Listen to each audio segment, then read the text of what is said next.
Chapter 20 of The Science of Being Great by Wallace D. Wattles. Serving God. I have brought you thus far through the two preceding chapters with a view to finally settling the question of duty. This is one that puzzles and perplexes very many people who are earnest and sincere, and gives them a great deal of difficulty in its solution. When they start out to make something of themselves and to practice the science of being great, they find themselves necessarily compelled to rearrange many of their relationships.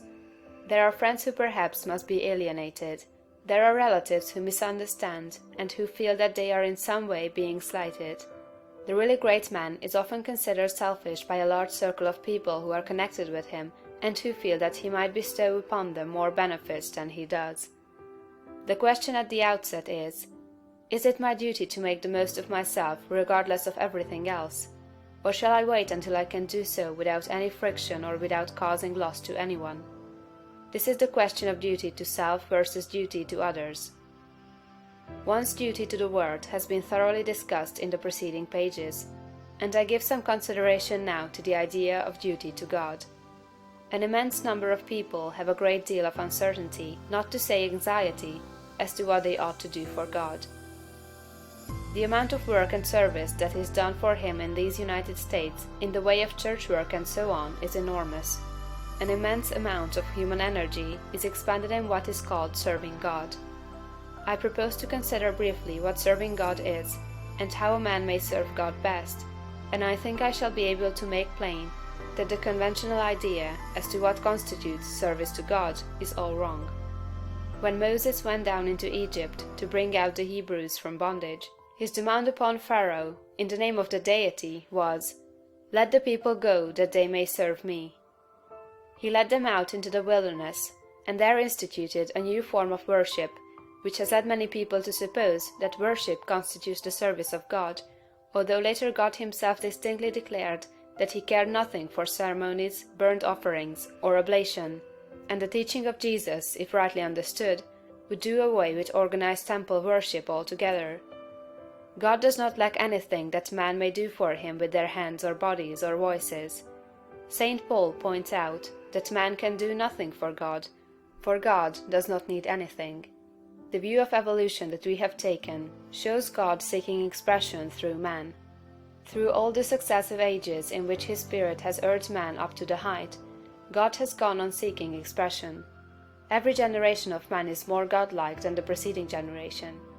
Every generation of man demands more in the way of fine homes, pleasant surroundings, congenial work, rest, travel, and opportunity for study than the preceding generation. I have heard some short-sighted economists argue that the working people of today ought surely to be fully contented because their condition is so much better than that of the working man 200 years ago, who slept in a windowless hut on a floor covered with rushes in company with his pigs. If that man had all that he was able to use for the living of all the life he knew how to live, he was perfectly content, and if he had lack he was not contented.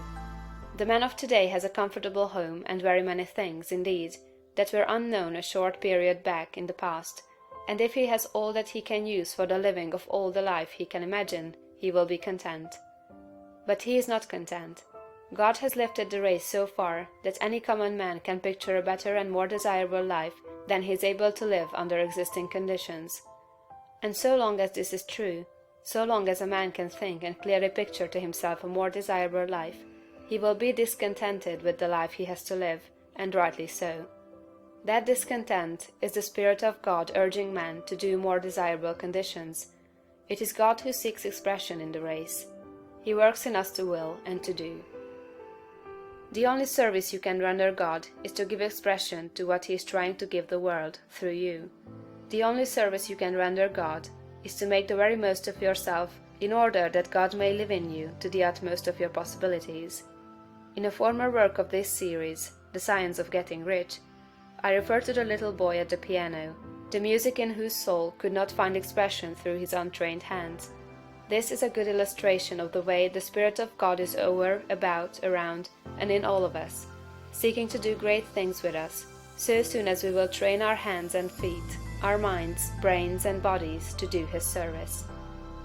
Your first duty to God, to yourself, and to the world is to make yourself as great a personality in every way as you possibly can. And that, it seems to me, disposes of the question of duty. There are one or two other things that might be disposed of in closing this chapter. I have written of opportunity in a preceding chapter.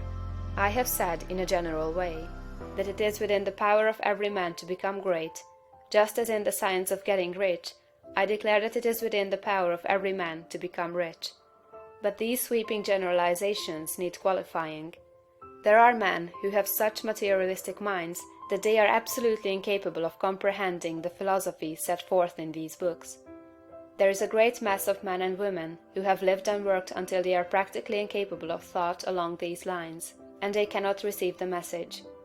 Something may be done for them by demonstration, that is, by living the life before them. But that is the only way they can be aroused. The world needs demonstration more than it needs teaching. For this mass of people, our duty is to become as great in personality as possible, in order that they may see and desire to do likewise. It is our duty to make ourselves great for their sakes, so that we may help prepare the world, that the next generation shall have better conditions for thought. One other point. I am frequently written to by people who wish to make something of themselves and to move out into the world, but who are hampered by home ties, having others more or less dependent upon them, whom they fear would suffer if left alone. In general, I advise such people to move out fearlessly, and to make the most of themselves. If there is a loss at home, it will be only temporary and apparent, for in a little while, if you follow the leading of spirit, you will be able to take better care of your dependents than you have ever done before. Thank you for watching. Let me know in the comments if you liked this video. Don't forget to subscribe, like and share it to your friends. See you on the next video.